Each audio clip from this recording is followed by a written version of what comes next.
Anda kembali menyaksikan Sapa Akhir Pekan bersama saya Claudia Carla. Kompolnas akan berkoordinasi dengan Polda Jabar untuk bertemu dengan Ibtu Rudiana, ayah Eki dalam kasus Vina. Tujuan dari pertemuan ini untuk memastikan kondisi Ibtu Rudiana dan mengkonfirmasi terkait pertanyaan publik. Eki adalah anak kandung kami.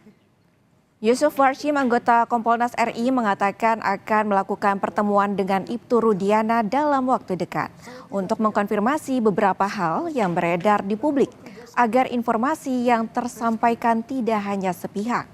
Yusuf juga menambahkan, Ibtu Rudiana masih sering merasa sedih jika ada pertanyaan terkait almarhum putranya Eki.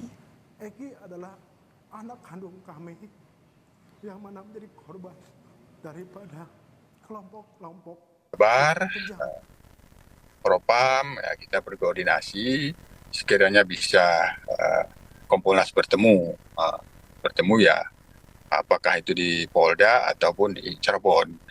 Artinya pertemuan tetap kita dalam koordinasi dengan Polda Jabar. Pertama agar apa yang menjadi sorotan publik seolah-olah tanda kutip hilang, kita mau pastikan ternyata bagaimana kondisinya, apakah dalam keadaan baik-baik saja, sehat-sehat saja, kan itu perlu. Namanya kita Kompolnas berfungsi sebagai pengawas terhadap kinerja dan integritas anggota dan pejabat Polri. Yang bersangkutan kan sebagai anggota Polri dan sekaligus pejabat yang pada saat ini sebagai Kapolsek ya, jadi kan perlu, apalagi sekaligus ayah korban. 5 hari bebas dari tahanan, sejumlah barang milik Peggy masih disita penyidik Polda Jabar. Peggy meminta Polda Jabar mengembalikan motor dan ponsel miliknya.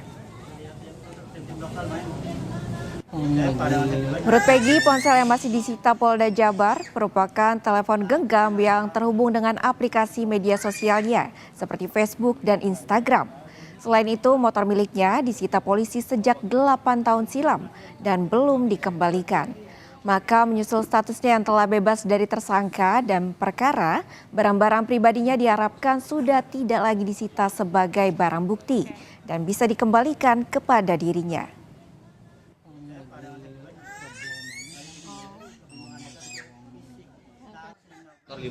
Nah, motor itu saya serahkan lagi kepada tim kuasa hukum, bagaimana itu. Pokoknya kan mau dibawa ke sini nih, gimana? Ya saya kembali lagi serahkan sama yang kuasa hukum. Berarti HP sama motor yang masih ada di Polda. Iya, motor sama akun Facebook itu. Harapannya gimana untuk bisa dikembalikan atau gimana itu? Ya menurut saya ya bisa kembalikan sih, kembalikan harapannya. Oke. Namun kalau misalkan memang nggak bisa ya, contohnya misalkan memang motor nggak bisa, nggak apa-apa. Kalau misalkan akun Facebook ataupun HP atau akun IG semoga dikembalikan itu. Penasihat Ahli Kapolri Arianto Sutadi memastikan ada celah bagi polisi untuk menetapkan Peggy sebagai tersangka. Arianto menjelaskan jika polisi melakukan penyidikan baru dan mempunyai bukti baru.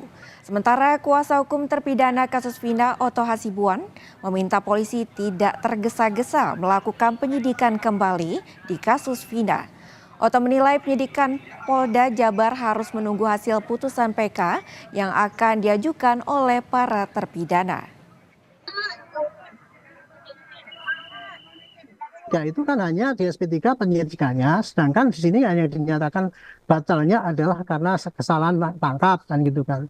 Itu kepolisian masih bisa melakukan penyidikan lagi di kemudian hari kalau mempunyai bukti yang baru yang dimiliki gitu. Tapi seandainya nanti kemudian putusan PK itu membatalkan putusan tahun 2016 dulu, otomatis polisi tidak akan mencari lagi yang sisa 3 DPO itu. Dia harus mencari lagi siapa pembunuh daripada Vina dan Eki itu semuanya. Kira-kira gitu.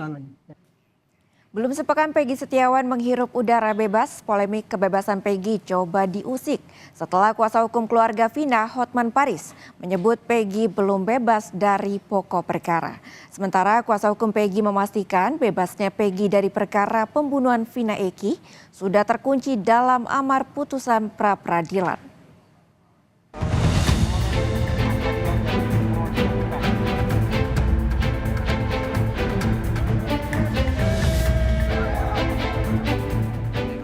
adalah Hotman Paris Hutapea, kuasa hukum keluarga Vina, yang pertama kali menyebut Peggy Setiawan masih berpeluang ditahan lagi usai bebas dari tahanan pada 8 Juli lalu. Menurut Hotman, ada celah yang bisa membuat Peggy bisa ditahan dan menjadi tersangka dalam kasus pembunuhan Vina. Memang benar Peggy bebas, tapi bebasnya itu bebas perkara pra-peradilan. Artinya belum bebas dari pokok perkara. Ada kemungkinan ya bebas hanya sebentar. Habis itu penyidik mulai lagi dengan mengikuti prosedur yang benar. Kemungkinan kedua bisa-bisa pimpinan Polri mengatakan ya udah kasus ini nggak usah dilanjutin, bisa jadi. Kuasa hukum Peggy Setiawan berpendapat amar putusan pra-peradilan telah menyatakan keputusan atau penetapan tersangka terhadap Peggy Setiawan dinyatakan tidak sah. Ditambah lagi, telah diterbitkannya surat pencabutan tersangka dan SP3 serta surat perintah pengeluaran tahanan. Berarti Peggy Setiawan dalam kasus pembunuhan Vina Eki ini, Peggy Setiawan klien kami ini, tidak dapat ditersangkakan lagi. Karena sudah terkunci di dalam amar putusan nomor 5 tadi. Bahwa status tersangkanya telah dicabut, perkaranya untuk penyidikan tersangka Peggy Setiawan ini telah dihentikan. Itu. Nah, sehingga kami berkesimpulan bahwa Peggy Setiawan ini tidak akan bisa ditersangkakan lagi. Dengan kata lain, polisi baru bisa menjerat Peggy Setiawan bila menemukan alat bukti baru dan memulai kembali penyelidikan dari awal, terutama kejanggalan-kejanggalan yang terdapat dalam putusan pengadilan Cirebon terhadap 8 terpidana kasus pembunuhan Vina dan Eki. Tim Liputan Kompas TV.